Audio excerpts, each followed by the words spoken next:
The man across from her shouldn't exist. Imani Thompson's coffee cup freezes halfway to her lips. 3 years of carefully avoiding Atlanta's business elite, of crossing streets when she saw expensive suits, of turning down every function, every gala, every chance encounter, wiped out by one charity blind date. Kaden Harris leans back in his chair, sunlight filtering through the trees above their outdoor table, and smiles. Not the warm smile from the app profile. Something sharper. Knowing.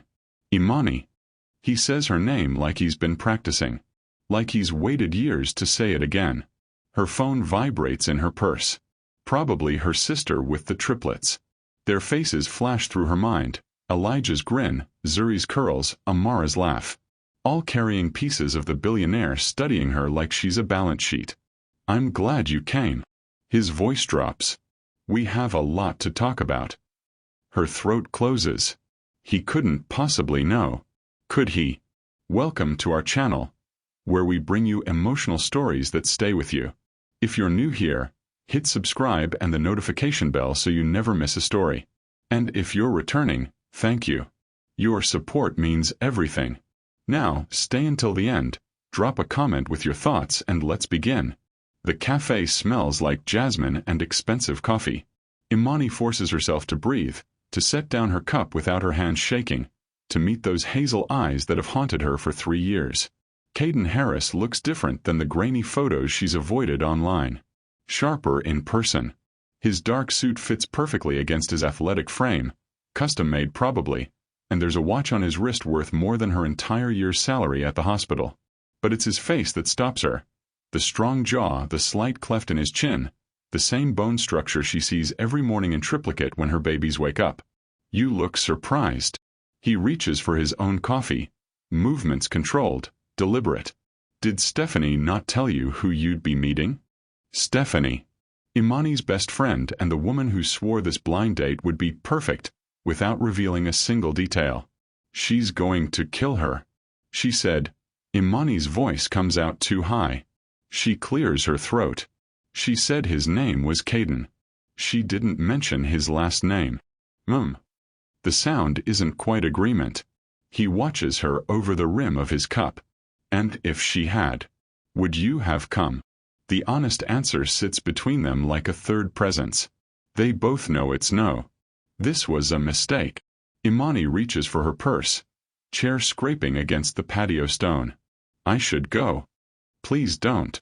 Something in his tone makes her freeze. Not a command. Almost a plea. She risks looking at him again and catches something unexpected in his expression. Uncertainty, maybe, beneath all that controlled calm. 5 minutes, he says. That's all I'm asking. 5 minutes, and if you still want to leave, I won't stop you. The smart thing would be to run. To grab her phone and call Stephanie from the car and demand to know what game she's playing. To get back to her babies before this man, this billionaire who ghosted her so completely she thought she dreamed him, can shatter the careful life she's built from nothing. But Imani's never been good at doing the smart thing. It's how she ended up here in the first place. She sits back down. Relief flashes across Kaden's face before he masks it. He sets his cup down, clasps his hands on the table between them like he's in a boardroom instead of a cafe. The afternoon sun catches in his light brown hair, turns his eyes almost gold. I owe you an apology, he begins. Imani laughs. Can't help it. The sound comes out sharp, bitter. An apology. For disappearing. His jaw tightens. 3 years ago. For not calling. For. Don't. She holds up one hand, feeling heat creep up her neck. Anger she thought she'd buried rising like floodwater. You don't get to do this. Show up now and act like you care about what happened 3 years ago. But I do care. He leans forward, intensity radiating off him. Imani, I've thought about you every day since. Stop. Her voice cracks. She needs to leave. This is too much. Her chest feels tight, breathing shallow, and across town her babies are with Stephanie's sister and she should be with them. Not sitting here listening to pretty lies from a man who. I know about the triplets. The world tilts. For a second, Imani thinks she misheard. Has to have misheard. But Kaden's watching her with those two knowing eyes, and the way he said it, calm, certain, like he's been sitting on this information for weeks, makes her stomach drop through the patio floor. What? Elijah, Zuri, and Amara. He says their names softly, carefully, like they're precious. Born 3 years ago last month at Emory University Hospital. Healthy, thank God. I've seen photos. They're beautiful. Imani can't breathe. Literally cannot pull air into her lungs. Her fingers grip the edge of the table so hard her knuckles ache. How? Her voice doesn't sound like her own. How did you? I saw you. 4 weeks ago. Target parking lot off Peachtree. You were loading groceries, and they were in the cart. Elijah tried to climb out. A ghost of a smile touches his lips. Zuri stopped him. She reminds me of my sister.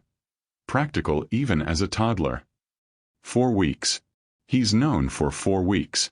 While she's been working double shifts at the hospital, while she's been splitting her time between nursing school classes and bedtime stories, while she's been living in the same one-bedroom apartment and stretching every dollar and praying the kids didn't get sick because she couldn't afford time off, he's known. This isn't a blind date, Imani says slowly. Everything clicks into place with sickening clarity. Stephanie didn't set this up. You did. He doesn't deny it. I paid the charity $50,000 to arrange it. Made sure you wouldn't know it was me until you got here. You paid. She stands up so fast her chair tips backward. A couple at the next table looks over, curious. Imani doesn't care. She can't be here. Can't breathe this air or look at this man or process what he's saying. You had no right. Those are my children. Mine.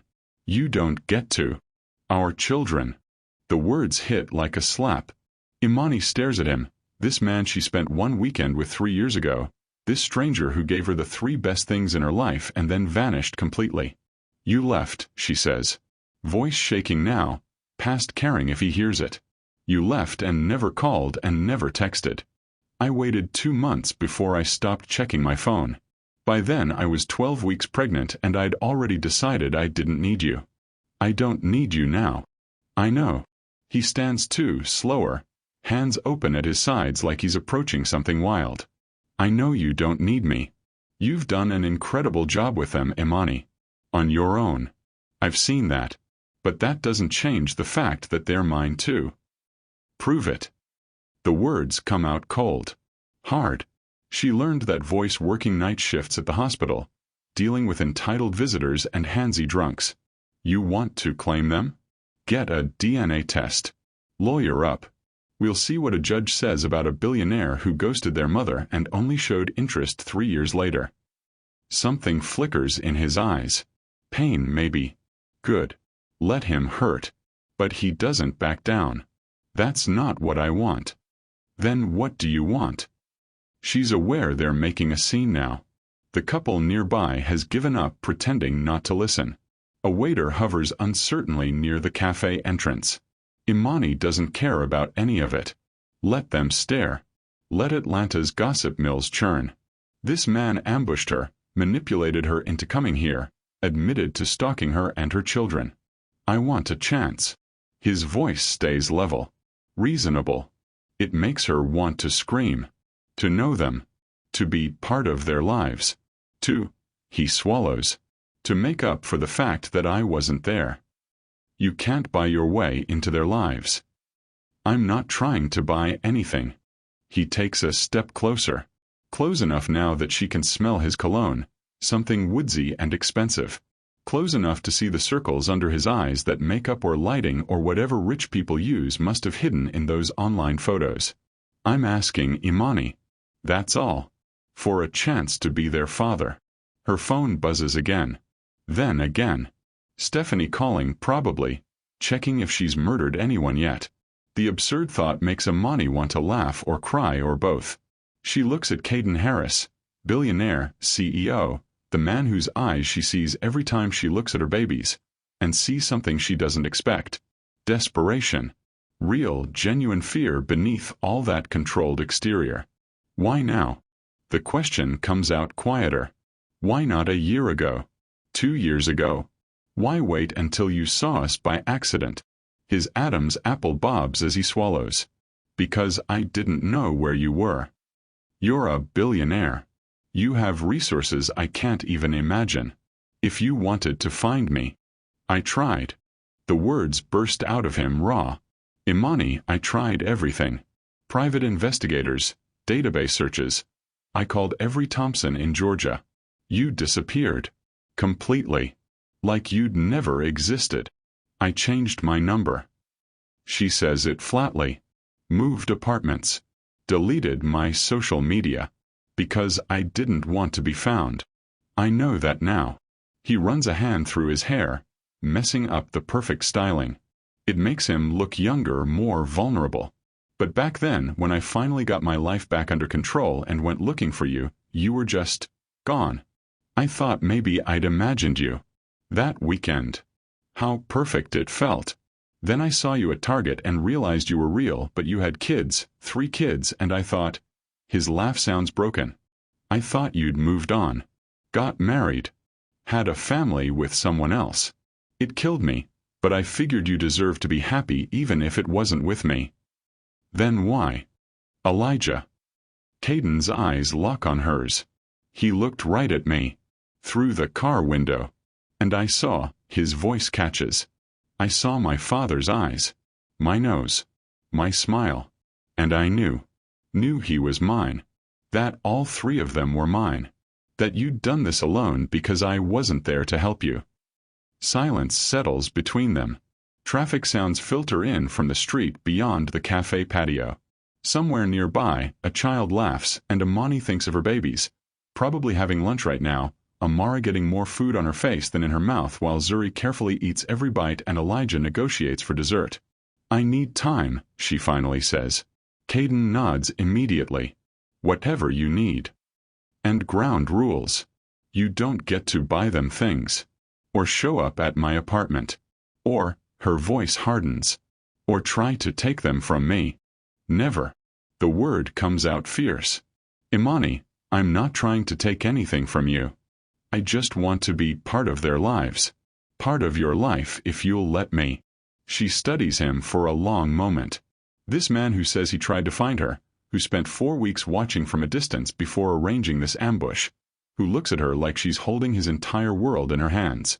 Maybe she is. This doesn't mean I forgive you, Imani says carefully. For disappearing. For everything that happened after. I understand. And it doesn't mean we're, she gestures between them. Whatever we were 3 years ago, that's over. This is about the kids. Only the kids. Something that might be disappointment flashes across his face, but he nods. Only the kids. Imani picks up her purse, pulls out her phone. Stephanie has called 6 times. She's definitely dead. I need to think, she says, about what this looks like. How we do this without confusing them or disrupting their lives. They're my priority. They come first. They're my priority too. Kaden pulls out his phone, hands it to her. Put your number in. Please. We'll figure this out together. The word together catches in her chest. She hasn't been together with anyone since she walked out of that hospital 3 years ago with 3 tiny humans and no idea what she was doing. But she takes the phone, enters her number, hands it back. Their fingers brush. That same electric shock she felt 3 years ago, that weekend that changed everything, sparks between them. Kaden feels it too. She sees recognition flash in his eyes, sees him start to say something. Don't. Imani warns. Whatever you're thinking, don't. He closes his mouth. Nods. She turns to leave, makes it 3 steps before his voice stops her. Imani. She doesn't turn around. Thank you. For keeping them safe. For raising them. For, his voice rough. For being an incredible mother even when you had to do it alone. Her eyes burn. She blinks hard, won't let him see her cry. I'll call you, she manages. In a few days. When I've figured out what to tell them. Then she walks away from Kaden Harris for the 2nd time in 3 years. But this time she knows it won't be the last. Quick pause. If you're feeling this story, hype it so others can find it. Comment where you're watching from. Now back to the story. Over the next few days, Imani didn't call. She threw herself into routine instead: wake at 6, get 3 toddlers dressed and fed, drop them at daycare by 7:30, pull a 10-hour shift at Emory's cardiac unit, pick them up by 6, dinner bath stories bed, then collapse into 2 hours of nursing school coursework before starting over. The same rhythm she'd maintained for 3 years, the same exhausting dance that kept them fed and housed and safe. Except now, every time her phone buzzed, her heart jumped. Kaden didn't call either. But he texted. Once a day. Always in the evening, after her shift. Thinking of you. No pressure. Take your time. Hope you had a good day at work. Saw a kid's bookstore today and thought of them. Let me know when you're ready to talk. Simple messages. Respectful. Which somehow made everything worse because she couldn't hate him for them. On the 4th night, Imani sat at her kitchen table with cold coffee and her laptop, staring at a nursing exam she couldn't concentrate on. Zuri's artwork covered the fridge. Crayon families with too many legs and smiling suns. Elijah's toy trucks lined the windowsill in precise formation. Amara's favorite stuffed rabbit watched from the couch. Her phone lit up. Not Kaden this time. Stephanie. Girl, you still alive? I know I messed up, but please call me. Imani had been avoiding her too. Not ready to hear the apology or the explanation or whatever justification Stephanie had for setting up that disaster. But her best friend had watched the triplets countless times, had brought groceries when money was tight, had held Imani while she cried through those first terrifying months. She hit call. Before you yell, Stephanie answered immediately. I'm sorry. I'm so sorry. He told me you two had history, but I didn't know about the kids. I swear I didn't. How much did he pay you? Silence. Then, quietly. 10,000. For my mom's surgery. Imani's anger deflated. Stephanie's mother needed a hip replacement they couldn't afford. Steph. I know. I should have told you who it was. But he said you'd never agree to see him if you knew, and I thought maybe. Her voice cracked. Maybe you deserved to hear him out. 3 years, Imani. 3 years you've been doing this alone. If there's even a chance he wants to be involved. He knows about them. Imani cut her off. The triplets. He's known for a month. Oh no. He saw us at Target. Recognized Elijah. She laughed. Hollow. Apparently my son has his grandfather's eyes. What are you going to do? The question she'd been asking herself for 4 days. What was she going to do? Keep running. Let him in. Trust a billionaire who'd disappeared once before to stick around this time? I don't know, Imani admitted. But I need to decide soon. He deserves to meet them. Does he, though? Stephanie's voice hardened with protective fury. He left you. Ghosted you completely. Now he shows up with money and apologies and expects. He said he tried to find me. And you believe him? Did she? Imani thought about the desperation in Kaden's eyes, the rawness in his voice when he thanked her for keeping them safe, the way his hands shook slightly when he said their names. I think I do, she said slowly, which is either the smartest or stupidest thing I've ever admitted. Well, Stephanie sighed. You've always had terrible taste in men, says the woman who set me up with my baby's father without telling me. Touché. A pause. For what it's worth.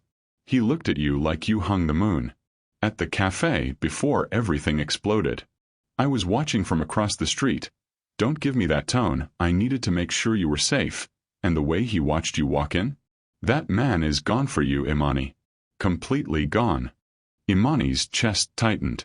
She didn't want to think about how Kaden looked at her, or how her traitorous body responded when their fingers touched, or how part of her still remembered that weekend 3 years ago when she'd felt seen and wanted and cherished for the first time in her life. This wasn't about them.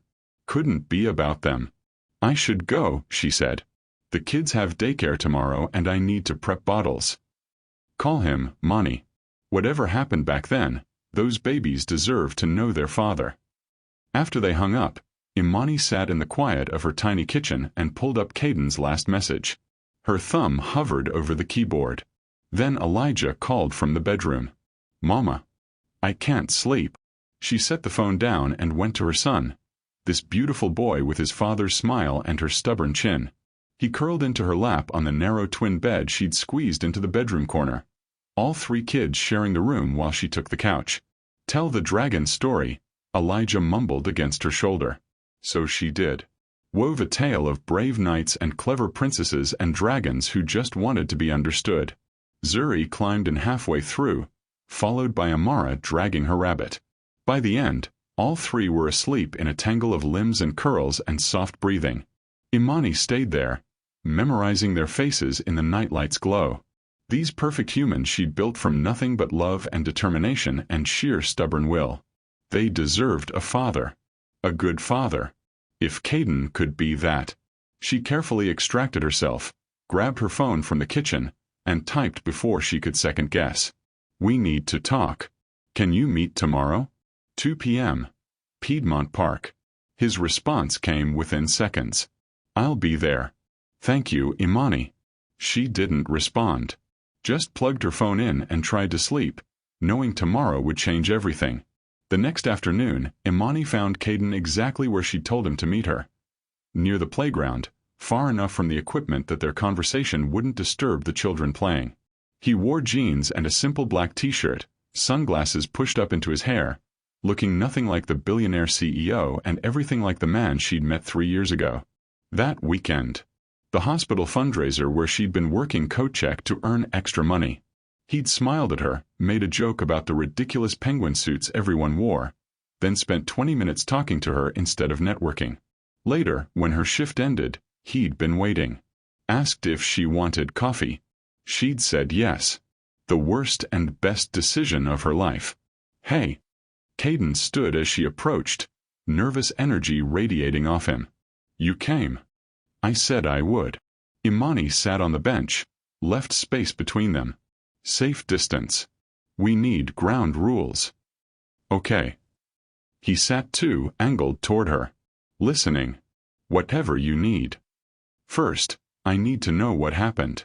3 years ago. The real story." She forced herself to look at him. "You said you tried to find me. I need to understand why I had to be found in the first place. We exchanged numbers. You promised to call. Then nothing." Kaden's jaw worked. He stared out at the playground, watching kids climb and swing and shriek with laughter. Finally, "My company was in crisis. The board was trying to force me out, claim I was too young and inexperienced. There was a hostile takeover brewing, investors pulling out. Everything my father built was about to collapse. When? That Monday after." He stopped. "After our weekend. I got the call Sunday night. Emergency board meeting. By Tuesday, I was locked in conference rooms 18 hours a day. By Friday, I'd lost my phone in the chaos. Cracked screen, dead battery. I had to replace it, and when I finally got the new one set up and tried to call you." "Wrong number," Imani finished quietly. She'd changed it that Wednesday, couldn't afford the phone bill, and her friend had offered a spot on a family plan. She'd texted him the new number. "I didn't get the text. Everything from the old phone was backed up except messages from the last week." Kaden turned to face her. "Imani, I thought you'd given me a fake number. That our weekend meant something to me but nothing to you. I was hurt, but I figured you were this incredible woman, probably had guys lining up. Why would you want some stressed-out CEO who'd just spent 3 days talking about you to anyone who'd listen?" Her breath caught. "You talked about me?" "To my sister, my assistant, my lawyer during a deposition." A rueful smile. "I couldn't stop. Kept thinking about how you laughed at my terrible jokes, how you fell asleep on my shoulder watching that documentary, how you looked at the sunrise from my balcony like it was the first time you'd seen one." Imani remembered that sunrise. Remembered feeling safe and wanted and terrified of how much she already cared about this man she barely knew. "I looked for you for 6 months, Kaden continued. "After I saved the company, after things stabilized. I went back to that fundraiser venue, asked if anyone remembered the coat check girl. They said you'd been temp staff, didn't have records. I hired investigators. They found 12 Imani Thompsons in Georgia alone, none of them you. You'd scrubbed yourself from the internet. I was pregnant. She wrapped her arms around herself. Scared. Broke. I couldn't afford to be found by anyone from my past. I'd left my mother's house, cut ties with some people who weren't good for me. Making myself invisible was survival. I get that now. His voice rough. But back then I thought I'd lost you. That you'd walked away and I'd never know why. It was. He stopped. It was the second worst thing that ever happened to me. What was the first? Seeing you at Target with 3 kids and thinking they weren't mine. The words hung between them, heavy with meaning. Around them the park continued. Joggers passing, dogs barking, life moving forward while they sat suspended in the weight of everything unsaid. I need to know you'll stay, Imani said finally. That you won't disappear again when things get hard. Because they will get hard, Kaden. Kids are exhausting and messy and expensive. They get sick at 2 in the morning. They have meltdowns in grocery stores. Elijah doesn't sleep through the night. Zuri has sensory issues with certain fabrics. Amara still needs a bottle to calm down when she's overwhelmed. I want to know all of that. He leaned forward, intense. I want to be there for the hard parts. The midnight fevers and the grocery store meltdowns and whatever else comes. I want to learn who they are, what they need. I want. His voice cracked. I want to be their father, Imani. Not just a name or a check. Their actual father. She studied his face, looking for cracks in the sincerity. Found only naked hope and fear. They're at daycare until 5:30. The words came out before she fully decided to say them. If you want, you could meet them. Today. Just for an hour. Kaden went completely still. You mean that? I'm terrified, she admitted. But Stephanie was right.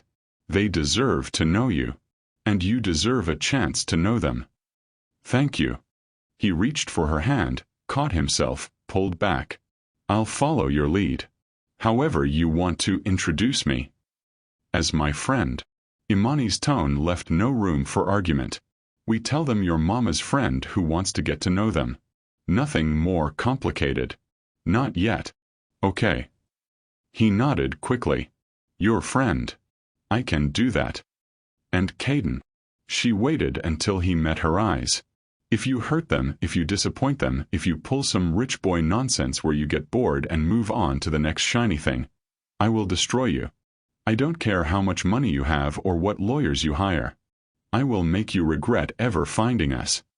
The threat should have sounded absurd coming from a single mother living paycheck to paycheck. But something in her eyes must have convinced him because Kaden paled slightly and nodded. Understood. You have my word. I'm in this for life. However long they'll let me be part of it. We'll see. Imani stood, smoothing her scrubs. She'd come straight from her shift. Hadn't even gone home to change. Daycare is 20 minutes from here. We pick them up, take them to the park, let them play while we supervise. You don't buy them anything. You don't promise anything. You just be present. Can you do that? Yes. Kaden stood too, and there was something almost boyish in his eagerness. Absolutely. Should I bring anything? Snacks or? No. Then softer. Maybe next time. His face split into the most genuine smile she'd seen from him. Next time. They walked to the parking lot in charged silence.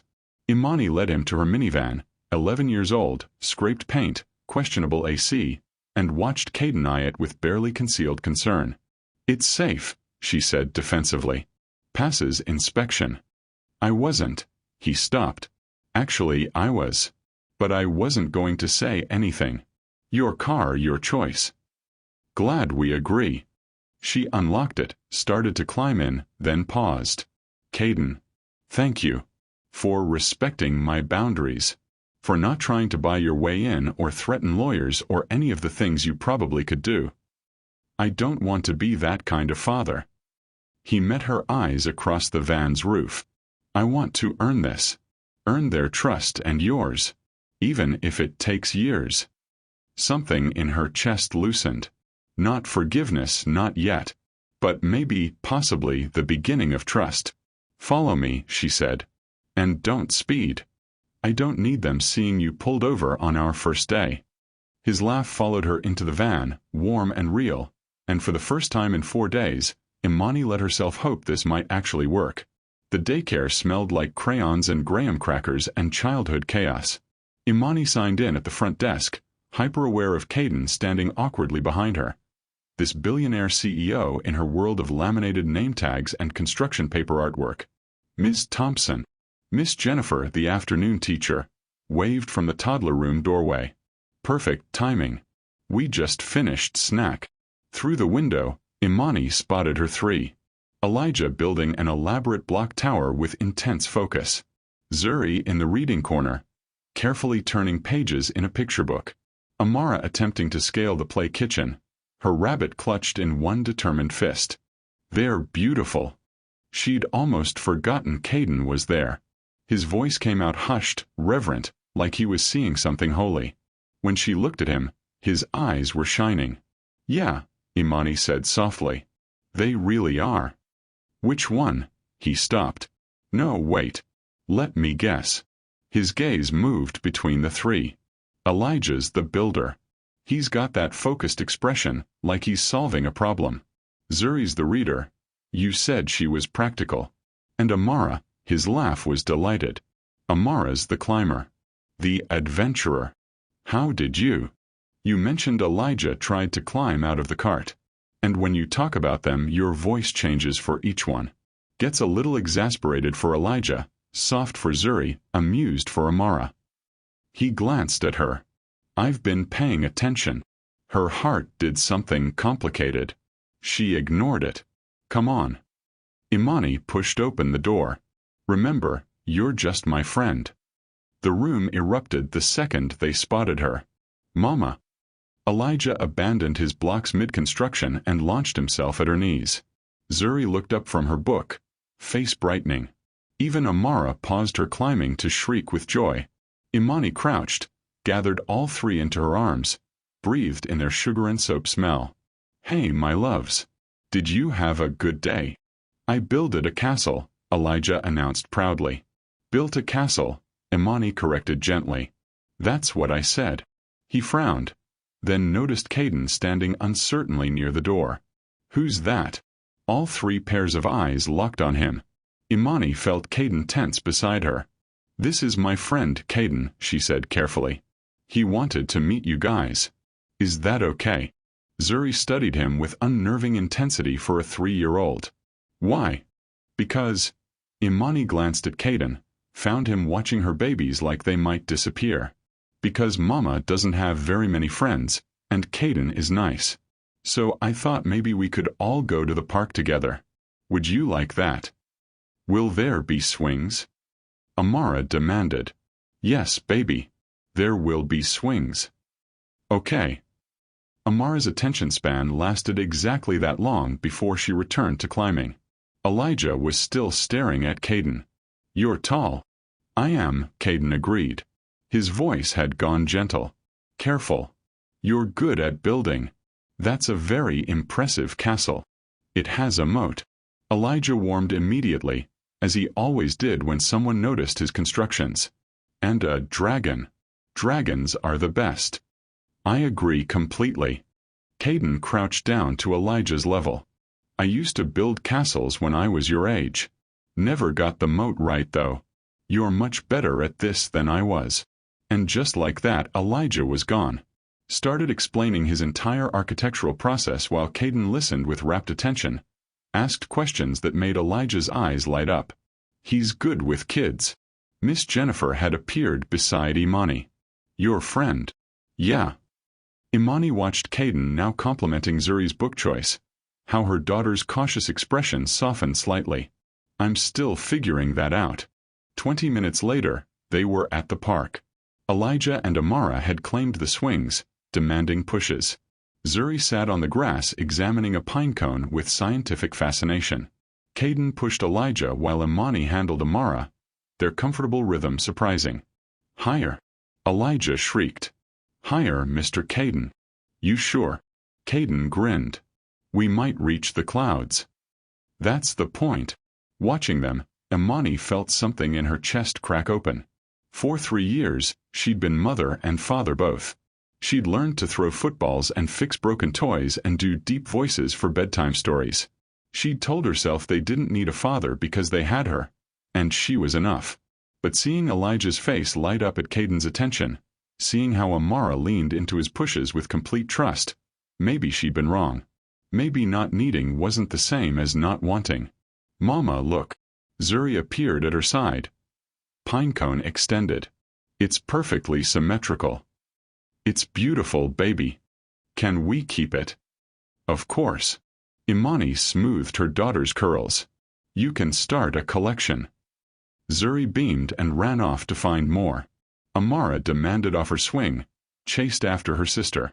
That left Elijah still pumping his legs, Kaden standing guard behind him. Imani moved closer. You can stop pushing. He'll go forever if you let him. I don't mind. But Kaden stepped back, let Elijah swing free. His gaze followed the boy with unmistakable yearning. He's incredible. They all are. They can be terrors. She felt compelled to add that. Last week Amara cut her own hair. Elijah refuses to eat anything green. Zuri has nightmares about butterflies for some reason. I want to know about all of it. Kaden turned to face her. The good days and the hard days. The weird fears and the funny moments. Everything, Imani. She wanted to believe him. God, she wanted to. Mama, watch. Elijah jumped off the swing mid-arc, landed in a crouch. I'm a superhero. Very heroic, she called. But remember, we land with bent knees, not locked. Don't want you getting hurt. Elijah tried again, this time rolling when he landed. Kaden whistled appreciatively. Solid form. You been teaching him parkour. YouTube videos. Imani laughed. He's obsessed with ninjas. They stood there watching the kids play and it felt normal. Easy. Like they'd done this 1,000 times before instead of this being the first. Dangerous. How quickly she could get used to this. I want to help, Kaden said suddenly. Financially. Please don't argue, I'm not trying to buy anything. But if money could make your life easier. No. Imani's voice came out sharper than intended. I can provide for my kids. Our kids. He said it gently. And I know you can provide for them. You've been doing it alone for 3 years, and you've done an amazing job. But why should you have to struggle when I have resources? Let me help with daycare costs, medical insurance, whatever you need. I don't want your money. What about what they need? He gestured to where Amara was trying to climb a tree, Zuri worriedly watching below. Better daycare with more activities. A bigger apartment where they don't have to share a bedroom. A college fund. Stop. Imani held up a hand. You've been in their lives for 2 hours. You don't get to swoop in and play savior. That's not what I'm doing. Isn't it? She turned on him, years of exhaustion and pride and stubbornness rising up. Poor single mother, struggling to make ends meet. Billionaire daddy comes to rescue everyone. Is that the story you're telling yourself? No. Kaden's jaw tightened. The story I'm telling myself is that I missed 3 years of their lives. 3 years of expenses and sleepless nights and everything else you've carried alone. I can't give you back that time, Imani. But I can make sure the next 3 years are easier. That's not playing savior. That's being their father. The words hit harder than she expected. Because he wasn't wrong, she was tired. So tired. Working 60-hour weeks between the hospital and nursing school, stretching every dollar, saying no to playdates because she couldn't afford the activity fees. She'd been doing it alone for so long she'd forgotten what help even looked like. But accepting his money meant accepting him. Meant letting him be part of their lives permanently. Meant risking her heart and her baby's hearts on a man who'd disappeared once before. I need time, she said finally. To think about this. All of it. Okay. He backed off immediately. Whatever you need. A shriek interrupted them. Amara had fallen from her climbing attempt, landed hard on her bottom. She was crying, that specific pitch that meant more scared than hurt. Imani and Kaden both moved at once. But Imani was closer, scooped her daughter up before Kaden could reach them. "You're okay, baby. You're okay." She examined Amara quickly. No blood, no visible injury. Just startled, right? Nothing broken. Amara's cries dissolved into hiccups. She buried her face in Imani's neck, rabbit clutch tight. "You were very brave," Kaden said quietly. He'd stopped a few feet away, giving them space. "That was a big tree. Want to try again with someone spotting you?" Amara peeked at him through her tears. "You'll catch me. Promise." He held out his arms. Imani's first instinct was to refuse, to hold her daughter close and tell this man he hadn't earned the right to comfort her baby. But Amara was already reaching for Kaden, trusting without the baggage of history weighing her down. She transferred Amara over, watched Kaden cradle her daughter like she was made of glass, watched Amara's cries quiet as he murmured reassurance, watched this billionaire CEO rock her baby with surprising competence. "You've done this before," Imani observed. "My sister has kids. I'm the fun uncle." His smile was sheepish. "Or I was, until work consumed my life. I've been a terrible uncle lately. Will you tell me about your family?" She surprised herself by asking, "If you're going to be part of our lives, I should know who else is in the picture." "My parents are both gone." His voice stayed even, but pain flickered across his face. "Dad passed 2 years ago, heart attack. Mom died when I was 15, cancer. My sister, Maya, is 35, married, 3 kids. Lives in Charlotte. She's been asking about you since I told her about that weekend 3 years ago." "You told your sister about me?" "I told everyone about you." Kaden met her eyes over Amara's head. "You were the best thing that happened to me in years. Then you were gone and He stopped. "I wasn't okay for a while." Imani didn't know what to do with that information. Didn't know how to reconcile the man who'd ghosted her with the man claiming she'd broken him. "What about extended family?" she asked instead. "Grandparents? Aunts, uncles? No one close. Dad's parents passed before I was born. Mom's parents cut her off when she married him. He was black, they were old money racist. I have some cousins I see at holidays, but we're not close." He adjusted Amara, who'd fallen asleep against his shoulder. "It's mostly been me and Maya since we lost Mom." "I'm sorry." She meant it. "That must have been hard." It was. "But we survived." He looked down at Amara, expression softening impossibly. "These 3 won't grow up like that. They'll have me and Maya and her kids. They'll have family." "They already have family," Imani corrected. "My sister Stephanie. Her kids. My work friends. We've built our own family. And now it's bigger." Kaden's voice was gentle. "If you'll let it be." Before she could answer, Elijah appeared at her side. "Mama, I'm hungry." She checked her phone, nearly 6. Dinner time, and she still needed to get groceries.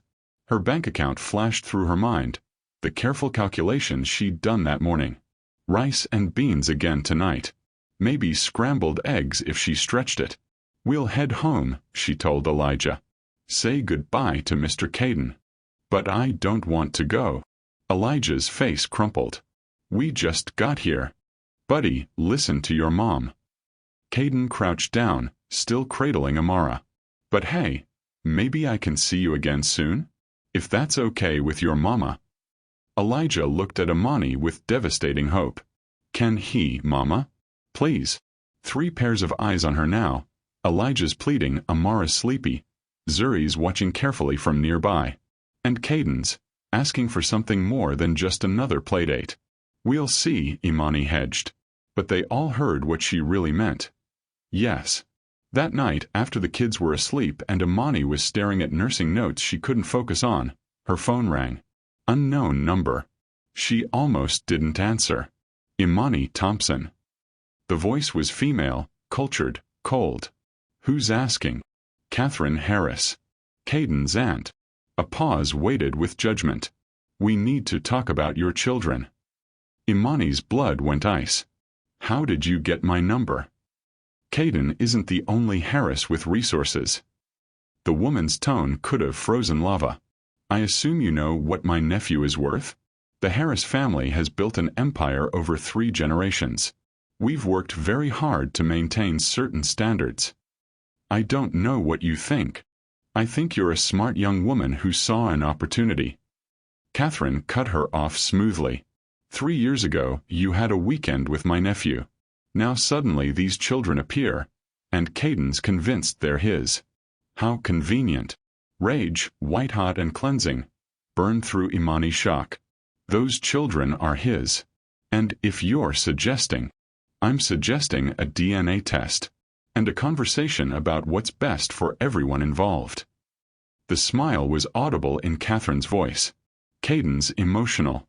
He always has been. But the family needs to think practically.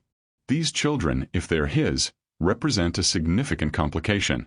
I'm prepared to offer you a very generous settlement. $5 million. In exchange, you sign away any claims on Kaden or the Harris estate.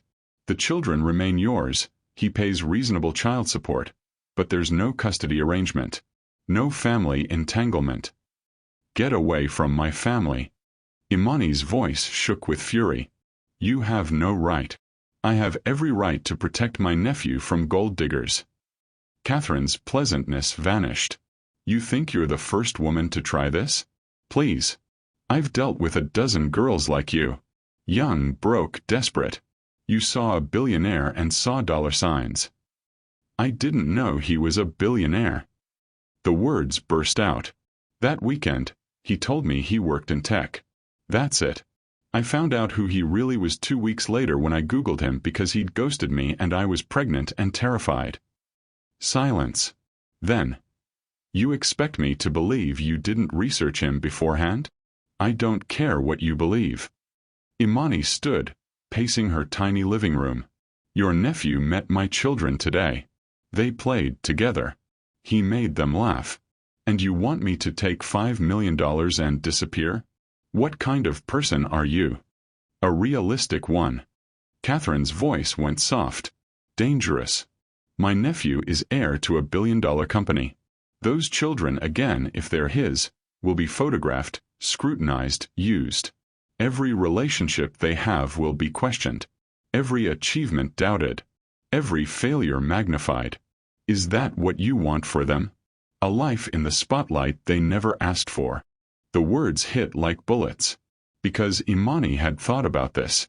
Had wondered what it would mean for her babies to grow up as the billionaire's kids. The judgment, the assumptions, the constant pressure.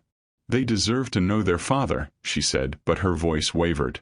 They deserve a normal life. Catherine pressed her advantage. $5 million, Imani. You could move anywhere. Buy a house. Send them to the best schools. Give them everything without the Harris name hanging over them. Think about what's best for your children, not your feelings for my nephew. I don't have feelings for Kaden. Please. Catherine laughed. I've seen the way women look at him. You're not special. You're just the one who got pregnant. The cruelty of it stole Imani's breath. She stood there in her falling-apart apartment, wearing 3-year-old pajamas, staring at a future that suddenly looked impossibly complicated. I need to think, she managed. You have 48 hours. Catherine's tone went brisk, businesslike. After that, the offer expires. And Imani. Don't tell Kaden about this call. He'll react emotionally, make promises he can't keep. Let the adults handle this practically. The line went dead. Imani stood there shaking, phone clutched in white-knuckled fingers. $5 million. Enough to change their lives completely. Enough to give her babies everything she dreamed of. Good schools, safe neighborhoods, college funds, security. All she had to do was walk away from Kaden. Again. Her phone buzzed. Text from Kaden. Thank you for today. I can't stop smiling. When can I see them again? She stared at the message until her eyes blurred. Thought about Elijah's face when Kaden complimented his castle. About Amara falling asleep on his shoulder. About Zuri's cautious warming to this new person. Then she thought about Catherine's words. The spotlight. The judgment. The way their every move would be analyzed because of whose children they were. Imani set the phone down and pressed both hands to her face. She'd been handling impossible choices alone for 3 years. But this one might break her. The next day crawled by in a fog. Imani went through the motions at work. Checked vitals, administered meds, smiled at patients, while her mind churned. $5 million. A normal life. No complications. But also, no father. No extended family. The kids growing up always knowing they'd been bought out of their inheritance. You're distracted. Her supervisor, Janice, cornered her during lunch. Everything okay? Family stuff. Imani pushed cold salad around her container. The mysterious man from the park? Janice's eyes gleamed with interest. Stephanie had, of course, told everyone. Steph says he's gorgeous. And rich. And wants to be involved. His family doesn't want him to be involved. The words spilled out before Imani could stop them. They offered me money to disappear. Janice's face went hard. How much money? Does it matter? Baby girl. Janice sat down across from her. I've watched you work yourself to the bone for 3 years. Taking every extra shift, skipping lunch to study, wearing shoes with holes in them because the kids needed new ones. If someone's offering you enough money to change that, yeah, it matters. But what about the kids? Imani's voice cracked. Don't they deserve to know their father?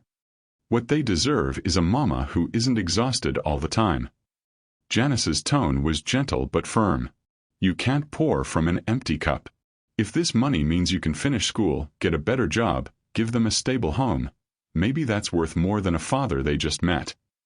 You don't understand. Imani shook her head. You should have seen them together. Kaden was so good with them. And they were happy. Really happy. Like something was clicking into place. For one afternoon. Janice raised an eyebrow. What about next month when the novelty wears off? Next year when his company demands all his time? You willing to bet your baby's emotional well-being on a man who already disappeared once? He explained that. And you believed him. I know. Janice squeezed her hand. I'm not saying he's lying. I'm saying people are complicated. Rich people especially. Their worlds aren't like ours. What seems simple to us, spending time with kids, showing up consistently, that's hard when you're running a billion-dollar empire. Imani wanted to argue. Wanted to defend Kaden. This man she barely knew but had seen holding her daughter with such careful reverence.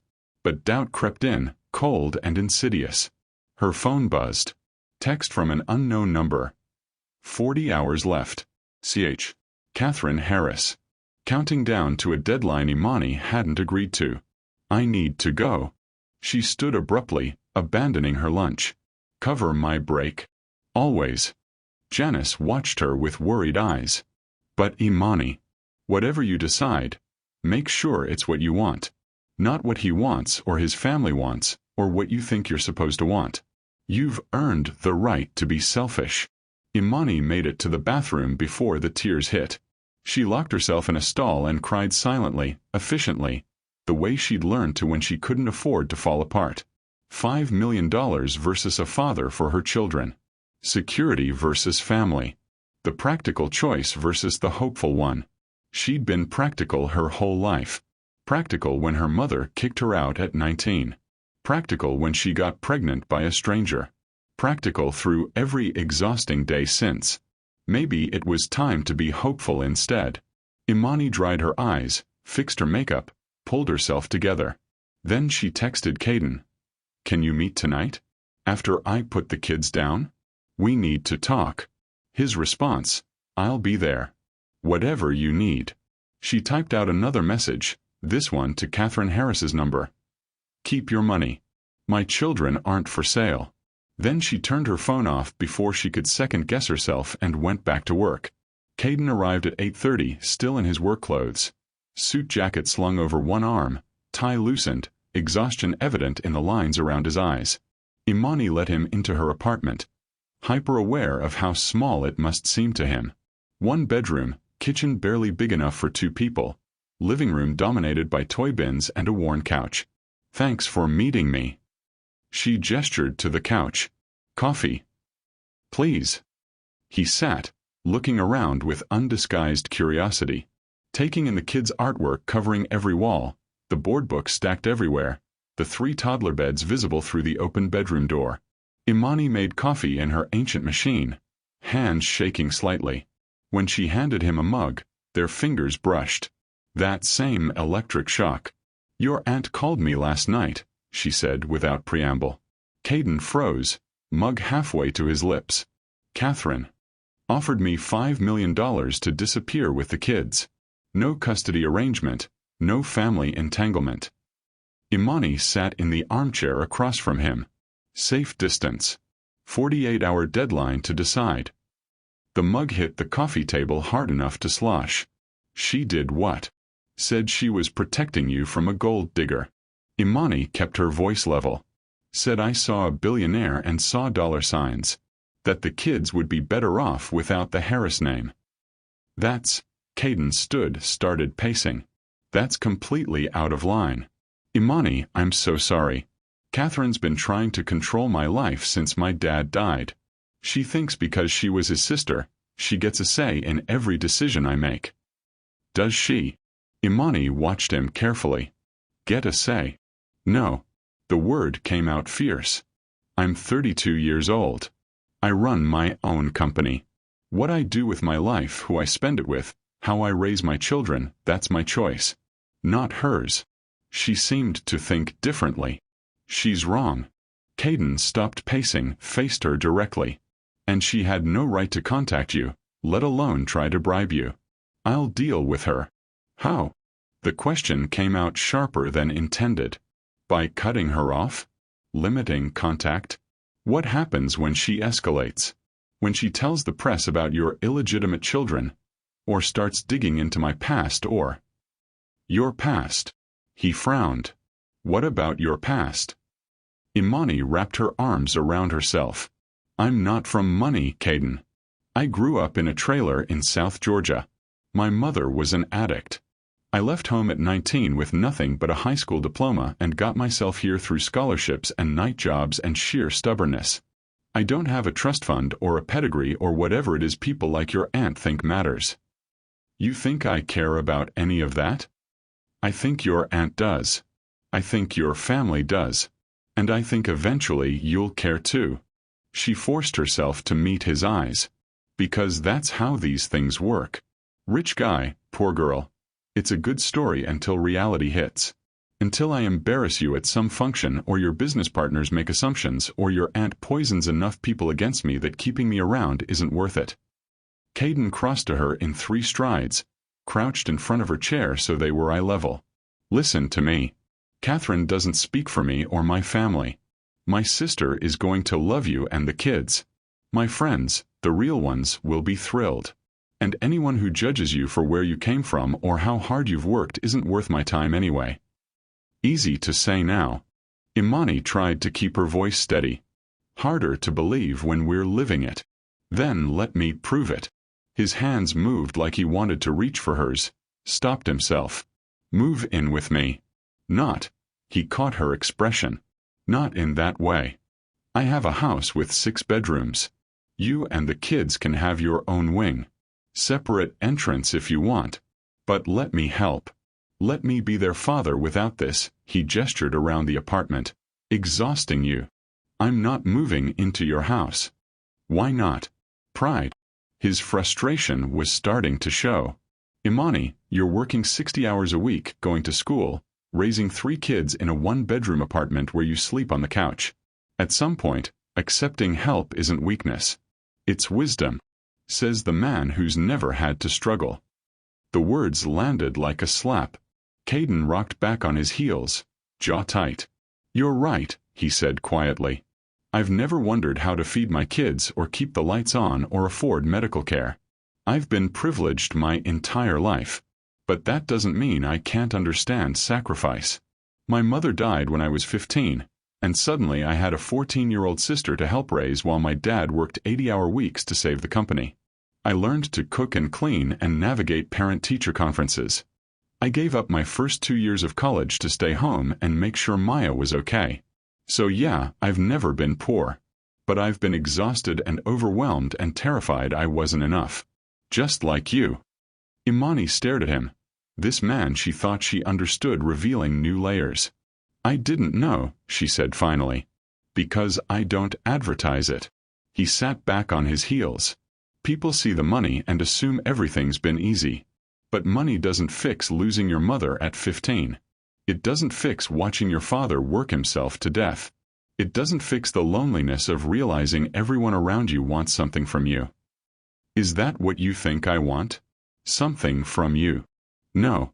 The word came immediately certain.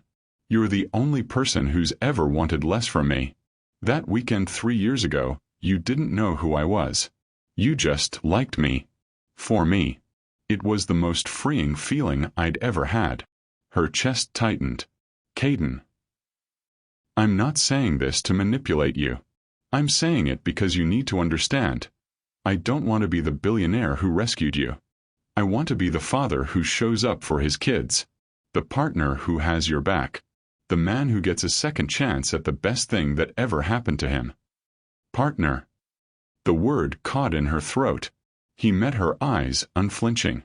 If you'll let me. Eventually. When you're ready. No pressure, no expectations. Just possibility. Imani couldn't breathe. This was too much, too fast. She'd gone from carefully constructed single mother life to this. A man offering her everything she'd dreamed of and every complication she'd feared. I need time, she managed. You keep saying that. His smile was gentle. And I keep giving it to you. But Imani, at some point you need to trust me. Trust that I mean what I say. Trust that I'm not going anywhere. Even when your aunt tries to pay me off. Even when your world realizes I'm not one of them. Even then. He reached out slowly, giving her time to pull away, and took her hand. I chose you 3 years ago. I choose you now. I'll choose you every day if you let me. The words undid something in her. Some careful wall she'd built brick by careful brick. Her eyes burned. What about the DNA test? The question came out small. Your aunt wanted proof. Do you want one? Kaden asked quietly. Because I'll do it if it makes you feel better. But Imani, I looked into my son's eyes yesterday. I saw my father's smile on my daughter's face. I know they're mine.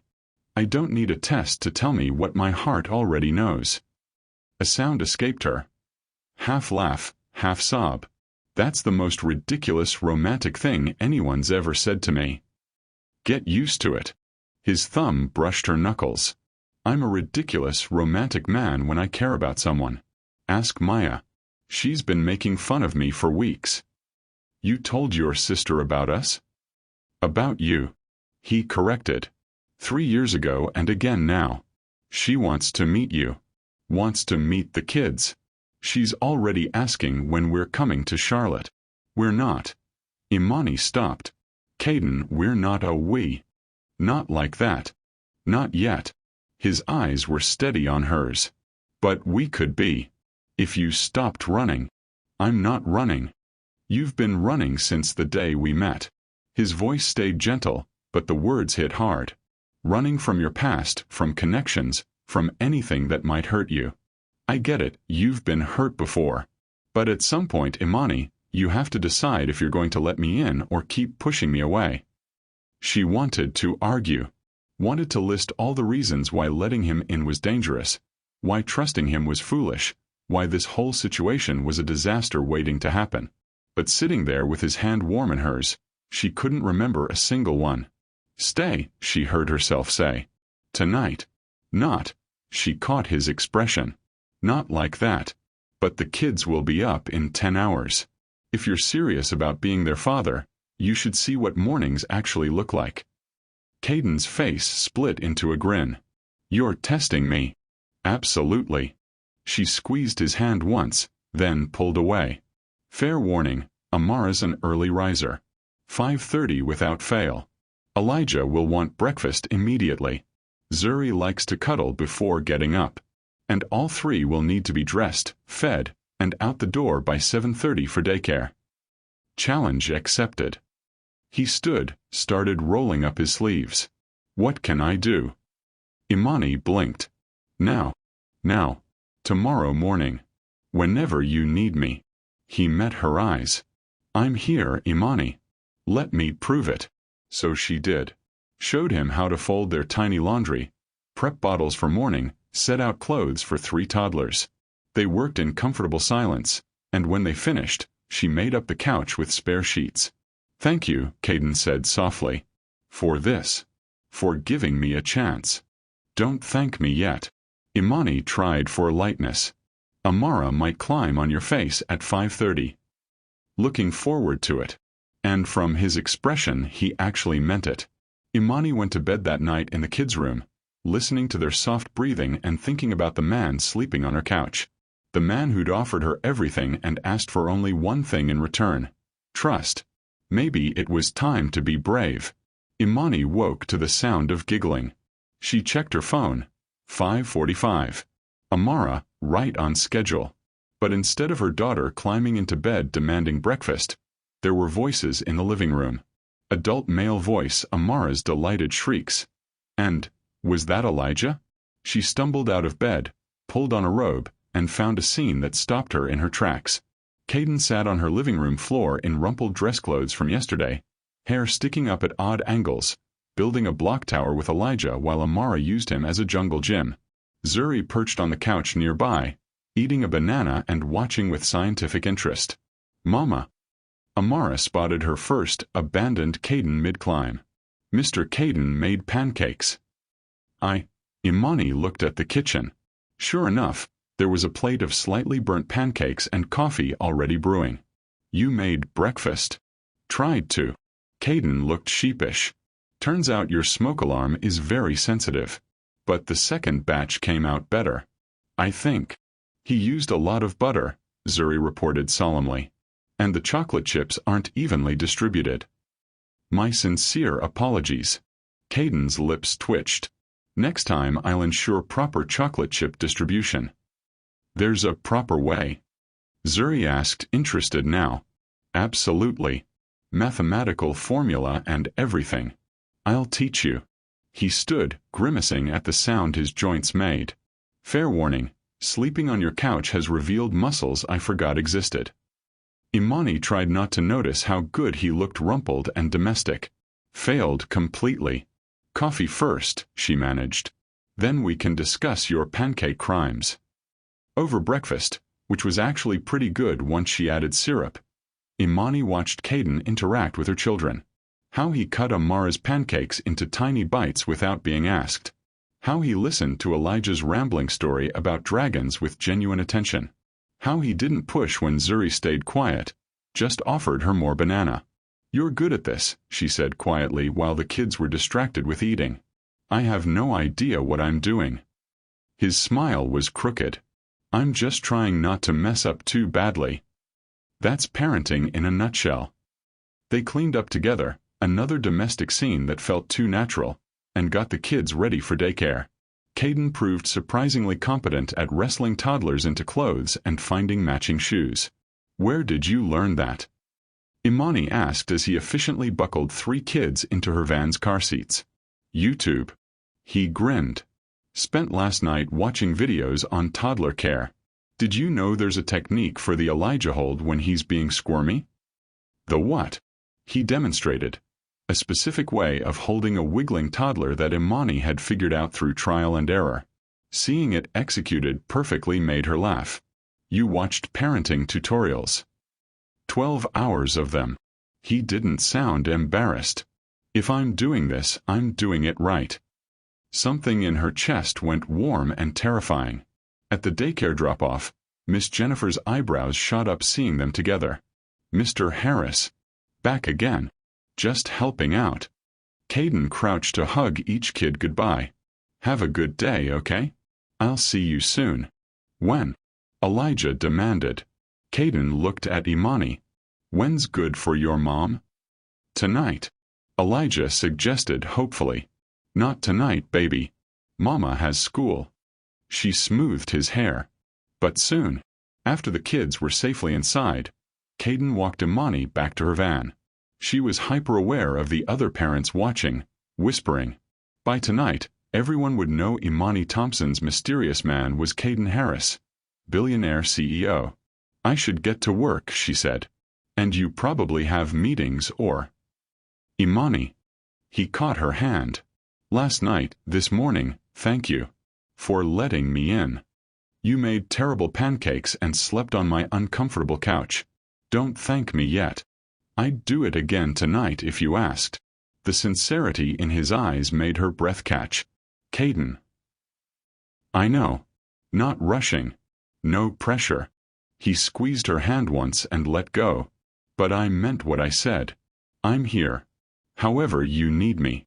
She watched him walk to his car, some sleek expensive thing that looked ridiculous in the daycare parking lot, and tried to remember all the reasons why letting him further into her life was dangerous. Couldn't think of a single one that felt more important than her children's happiness. Or, terrifyingly, her own. The next few weeks fell into a rhythm. Kaden showed up 3 or 4 times a week, sometimes for dinner, sometimes to watch the kids while Imani studied, sometimes just to play at the park. He brought Maya one weekend, and his sister won everyone over immediately with her easy laugh and the way she taught the kids to make bracelets from pipe cleaners. He's been different since he found you again, Maya told Imani while the kids played. Lighter. Like someone gave him permission to be happy.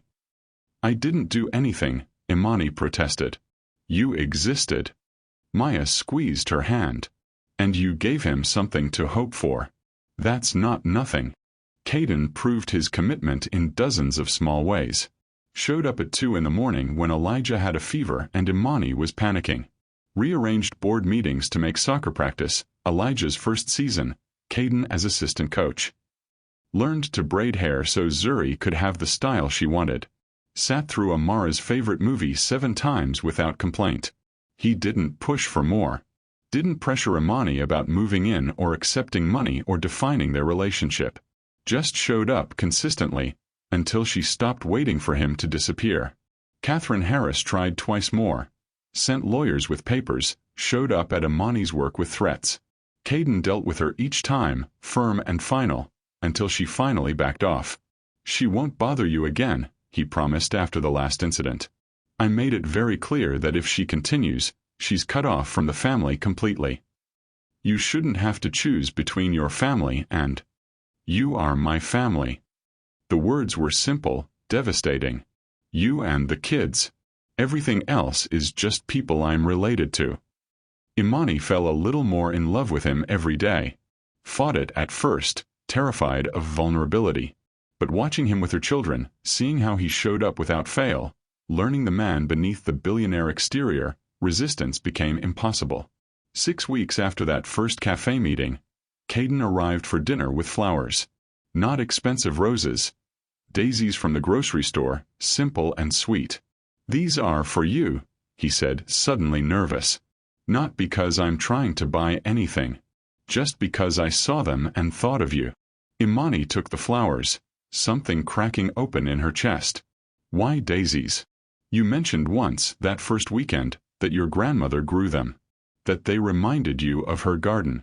He'd remembered. From 3 years ago. A throwaway comment she'd made at sunrise. Kaden. I'm in love with you. The words rushed out. I know it's too soon. I know you're not ready. But I've been in love with you since that weekend 3 years ago, and meeting our kids, seeing what an incredible mother you are, watching you with them. I'm so completely gone for you, Imani. And I needed you to know. Her hands shook. Daisy's trembling. You can't just. I can wait. He stepped closer, careful, like approaching something precious. However long it takes for you to trust me. To believe I'm not going anywhere. I'll wait, Imani.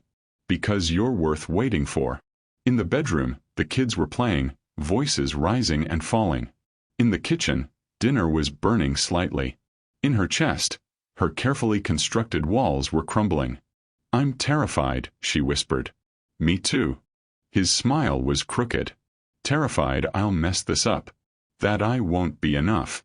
That you'll realize I'm just a man who doesn't deserve you or them." "That's ridiculous. She stopped. "You're really good at this. All of it. Better than I expected." High praise from Imani Thompson. His eyes were soft. "Can I ask you something?" "Maybe. Can I take you on a date? An actual date, just the two of us. Stephanie can watch the kids. We'll go to dinner, or a movie, or we can just drive around talking. Whatever you want. But I'd like to take you out properly. Court you if that's not too old-fashioned. Court me." She couldn't help smiling. "I'm 32 and I've been called an old soul since birth. Yes, court you." He reached for her hand, intertwined their fingers. "Show you that I'm serious about this. About us. Us." The word hung between them, weighted with possibility. "Okay," Imani heard herself say. "One date. One date." His grin was incandescent. "I'll take it." That weekend, Kaden picked her up in jeans and a nice shirt, no suit, no pretense. They drove out of the city to a small Italian restaurant Maya recommended, where no one knew who he was and the owner called everyone honey. Over pasta and wine they talked. Really talked. About his mother's death and her leaving home. His fears about fatherhood and her fears about trusting again. The ways their separate traumas had shaped them. "I'm not going to be perfect at this," Kaden said, reaching across the table. "I'll work too much sometimes. I'll probably mess up bedtime routines and forget important dates. I'll make mistakes." "I know." She laced her fingers with his. "I'm not perfect either. I'm stubborn and proud and I push people away when I'm scared. I might not say I love you back for a long time, even if I feel it." "Do you?" His voice went soft. "Feel it?" Imani looked at this man who'd learned to braid hair and cook pancakes and show up at 2 a.m. without complaint. Who'd cut off family members who threatened her. Who'd spent 6 weeks proving he meant every word. "I'm starting to," she admitted. "And it's terrifying. Good terrifying or bad terrifying." "I haven't decided yet." Kaden laughed, squeezed her hand. "Fair enough. I'll keep working on swaying the vote." On the drive home, he took the long way. They talked about everything and nothing. Favorite movies, childhood dreams, the ways they'd both changed. When he pulled up to her building, Imani didn't want the night to end. "Thank you," she said. "For tonight. For everything. Thank you for giving me a chance." He walked her to her door, stopped a respectful distance away. "Can I kiss you?" Her heart hammered. "Yes." He moved slowly, giving her time to change her mind. Cupped her face in gentle hands and kissed her like she was something precious. It was nothing like 3 years ago. Frantic, passionate, all-consuming. This was careful and reverent and full of promise. When they broke apart, Imani was breathless. "Wow," she managed. "Yeah." Kaden's voice was rough. "Wow." Inside, she could hear Stephanie shushing the kids. Real life waiting. But for a moment, standing in her doorway with this man's arms around her, Imani let herself imagine a different future. One where she wasn't alone. Where someone had her back. Where love was possible. "Go on another date with me," Kaden said against her hair. "Maybe." But she was smiling. "I'll take maybe." She kissed him again, quick and sweet, then slipped inside before she could lose her nerve. Through the door she heard him laugh. Heard his footsteps retreat. And for the first time in 3 years, Imani Thompson let herself hope for something more than survival. 3 months later, everything changed on a random Tuesday. Imani was at work, halfway through her shift, when her phone rang. Daycare. Her heart immediately jumped to catastrophe. Illness, injury, the thousands of ways kids found to terrify their parents. "Ms. Thompson, don't panic." Miss Jennifer's voice was steady. "But Mr. Harris came to pick up the children early and we need verbal authorization." Kaden's there. Confusion replaced fear. Why would he? He said it's a surprise. Something about time for the next step. Miss Jennifer sounded amused. Should I let him take them? Imani's mind raced. Kaden had a key to her apartment now, had basically moved half his life into her tiny space. They'd agreed to look at bigger places together next month. He'd met her mother last week, disaster, but he'd handled it with grace. What were they? Yes, she heard herself say. He can take them. But tell him to text me the surprise or I'm killing him. Miss Jennifer laughed. Will do. Imani finished her shift in distraction. Kaden's texts were deliberately vague. Trust me and you'll like it and be home by 6. When she pulled up to her building at 6:15, Kaden's car was in the lot. And beside it, a moving truck. She took the stairs 2 at a time, burst into her apartment to find organized chaos. Boxes everywhere, movers carefully wrapping her sparse furniture, and Kaden overseeing it all while 3 toddlers helped by putting toys in random boxes. What is happening? Imani demanded. Surprise! Elijah yelled. We're moving. Her stomach dropped. We're what? Kaden appeared from the bedroom, slightly sheepish. Before you get mad, I didn't rent you a new place without asking. I wouldn't do that. But I did find somewhere perfect and wanted you to see it before you said no. Kaden. It's a house. 4 bedrooms. Backyard for the kids. 10 minutes from your work and my office. I bought it last week. He rushed on before she could interrupt. But it's in your name. Yours. So you never have to worry about me pulling something or trying to control you. It's legally yours. Imani stared at him. You bought me a house. I bought us a house. But it's in your name because I want you to feel safe. To know that no matter what happens between us, you and the kids have a home. He moved closer, eyes sincere. I should have asked first. But I was afraid you'd say no because of pride or fear or because accepting something this big felt like giving up control. You're damn right I would have said no. But her anger was warring with something else. Wonder maybe that someone would do this for her. Come see it. Kaden held out his hand. Just look. If you hate it, we'll unpack everything right back here. But Imani, I think you're going to love it. The kids were already in their coats, vibrating with excitement. Amara held her rabbit and Kaden's hand. Zuri clutched a book, prepared for any situation. Elijah bounced on his toes. Please, Mama. Elijah begged. Mr. Kaden showed us pictures. There's a treehouse. A treehouse. Imani looked at Kaden. Really? It's very safe. His grin was unrepentant. I had it inspected. She should have been angry. Should have held her ground about accepting charity and maintaining boundaries. But looking at her children's excited faces, at this man who'd learned everything about what they needed and provided it without making her feel small, resistance seemed pointless. Fine. She sighed. Show me this house. The drive took 12 minutes through tree-lined neighborhoods that got progressively nicer. Imani's stomach churned. This was going to be some mansion, wasn't it? Something huge and impressive and completely inappropriate for. Kaden pulled up to a craftsman-style house painted soft blue. 2 stories, wide front porch, mature trees shading the lawn. Beautiful but not ostentatious. A home, not a showpiece. It needs work, Kaden said as they climbed out. The kitchen's dated and the master bathroom needs updating. But the bones are solid and the backyard. He led them around back and Imani's breath caught. A massive oak tree dominated the yard. And yes, there was a treehouse. But there was also a vegetable garden plot. A patio perfect for family dinners and space. So much space for kids to run and play and be loud without worrying about neighbors complaining. The school district is excellent, Kaden continued, nervous now. Walkable playground 2 blocks away. I checked the crime rates and it's one of the safest neighborhoods in Atlanta. There's Kaden. Imani cut him off. This is perfect. He stopped mid-pitch. Really? Really?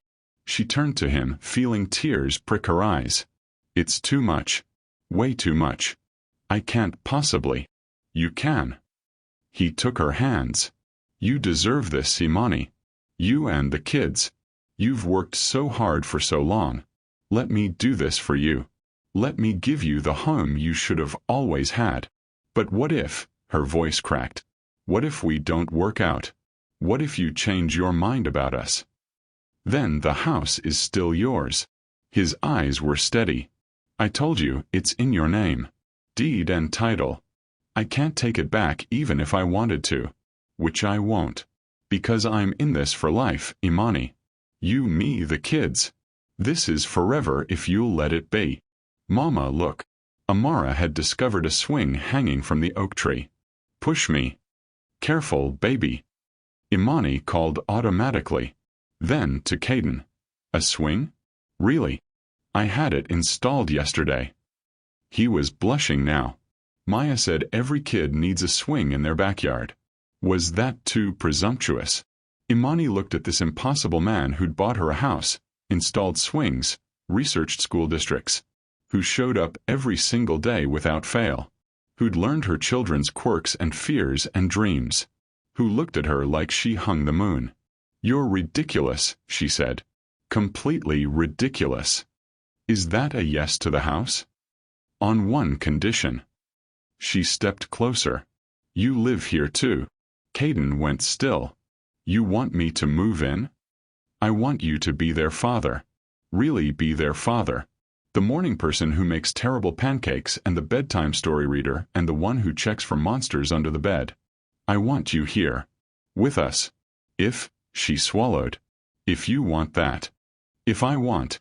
Kaden's laugh sounded choked. Imani, I've wanted that since I saw them at Target. Since before that, if I'm honest.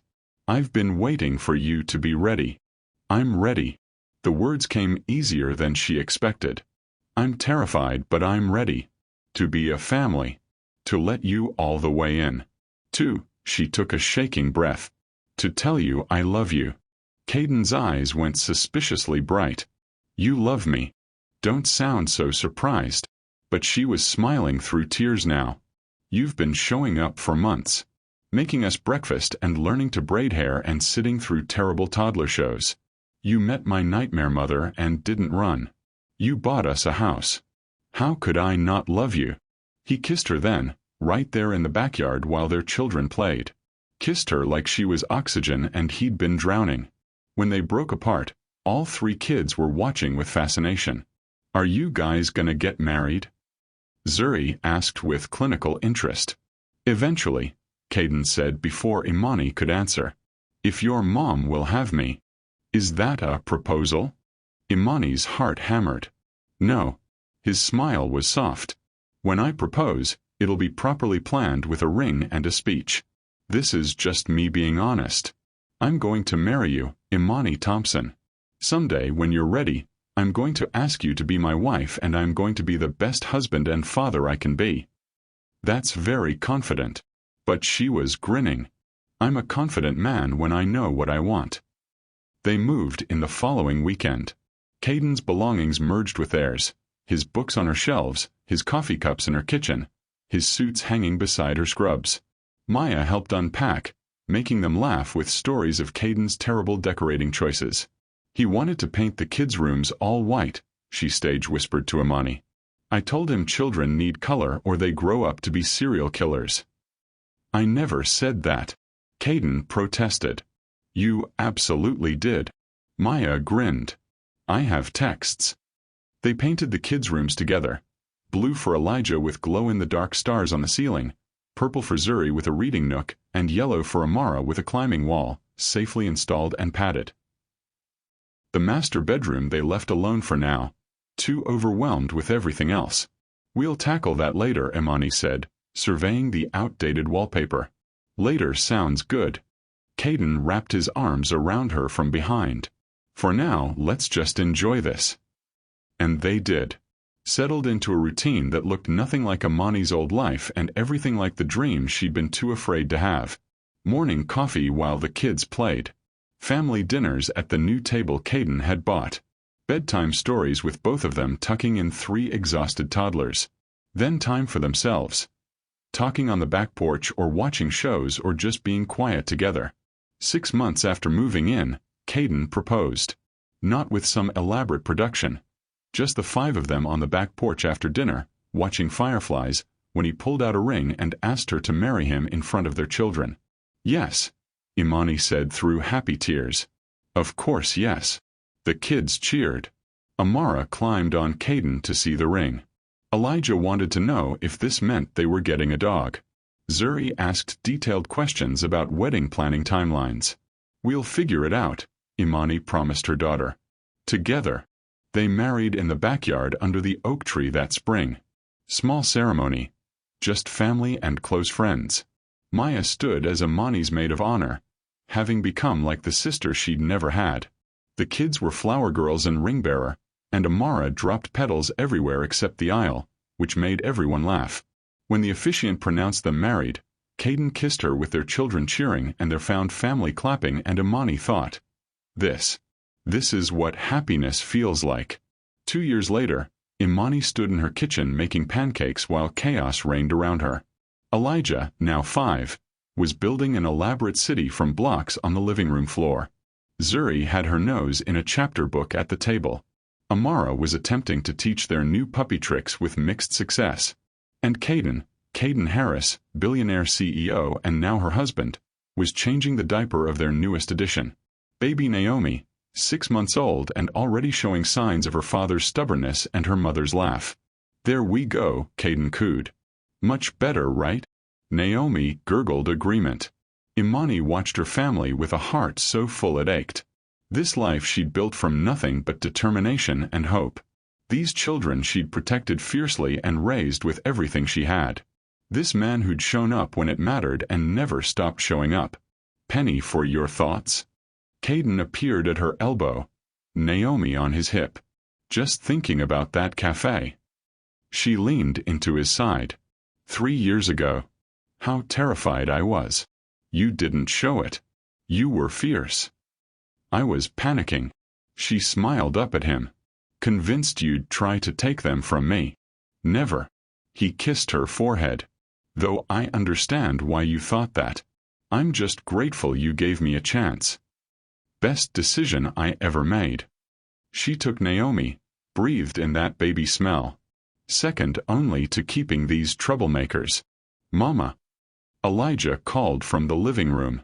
"Can Mr. Kaden help with my city?" "Mr. Kaden is your dad," Imani corrected automatically. "You can just call him Dad." "Dad," Elijah amended cheerfully. "Can you help?" "Absolutely." Kaden squeezed Imani's shoulder. "Duty calls." She watched him fold his tall frame onto the floor next to their son, saw Elijah's face light up, and felt that familiar wave of gratitude. 4 second chances.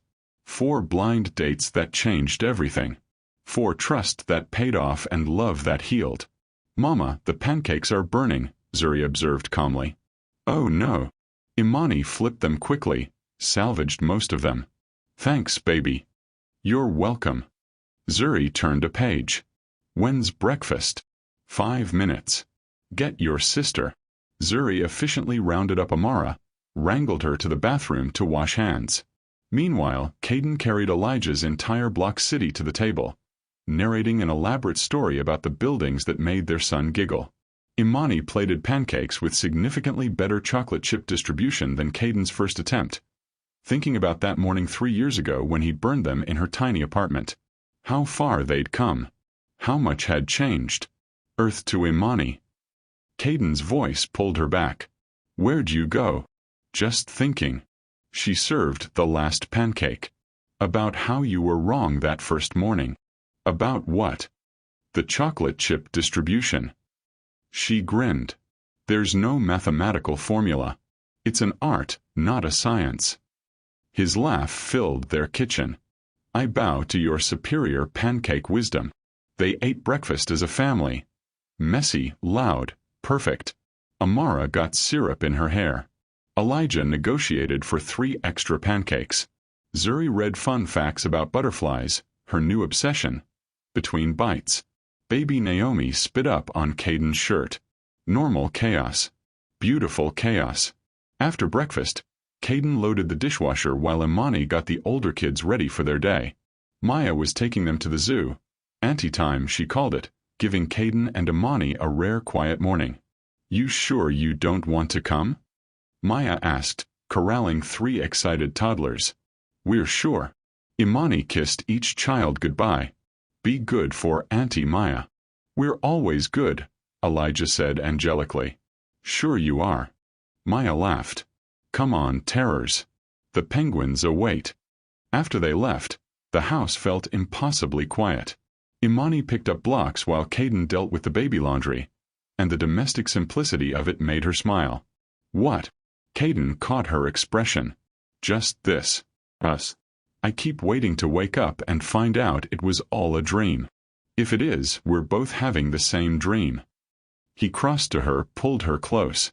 "And I vote we never wake up." She kissed him, long and sweet. 3 years ago, she'd been terrified to let him back into her life. Now she couldn't imagine it without him. "I love you," she said against his lips. "Even though you still can't make decent pancakes."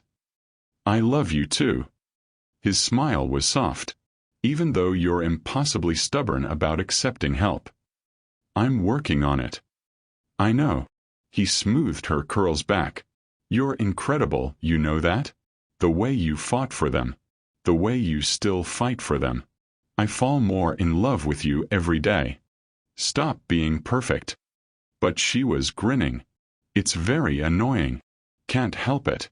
I'm married to perfection. It's contagious."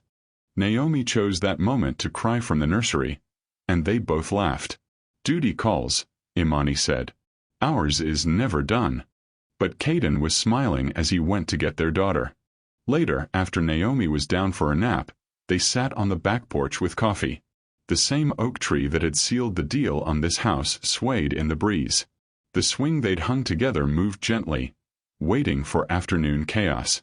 "Sometimes I can't believe this is my life," Imani said softly. "This house. These kids. You. Believe it." Kaden laced his fingers with hers. "You deserve every bit of happiness, Imani Harris." Harris. She still wasn't used to her new name. Imani Harris, formerly Thompson. Wife, mother, soon-to-be nurse. Woman who'd stopped running and found home instead. "Thank you," she said quietly. "For what?" "For finding us at Target. For arranging that blind date. For not giving up when I pushed you away. For," her voice caught, "for choosing us every single day. Easiest choice I ever made." He kissed her knuckles. "You 3, now 5, are my whole world." They sat in comfortable silence, watching their yard and drinking mediocre coffee. Neither of them could brew a decent pot, and being present in their perfectly imperfect life. "Hey, Kaden." "Yeah."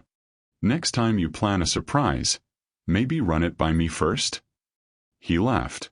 "Where's the fun in that? The fun is me not having a heart attack when I come home to moving trucks." "Fair point." He pretended to consider. "How about I promise to give you at least 12 hours notice before major life changes?" 12 hours. I'm compromising. My original offer was 6. Imani shook her head, smiling despite herself. "You're impossible. And yet you married me." Clearly a lapse in judgment. "Too late now. You're stuck with me." "Yeah." She leaned her head on his shoulder, watching their backyard where her children played every day, safe and loved. "I really am." And there, in the sunshine of a random Tuesday, Imani Thompson Harris let herself fully believe what her heart had known for months. She wasn't alone anymore. Would never be alone again. This was home. This was family. This was forever. And it all started with a blind date she almost didn't go to. What would you rate this story? Drop 0 to 10 in the comments right now. If this story moved you, hit subscribe for more emotional journeys every week. And if it truly touched your heart, consider leaving a super thanks. Your support helps us create more stories like this. Every contribution, big or small, means the world. Ready for the next story? It's even more dramatic than this one. Click now. Thank you for being part of this journey.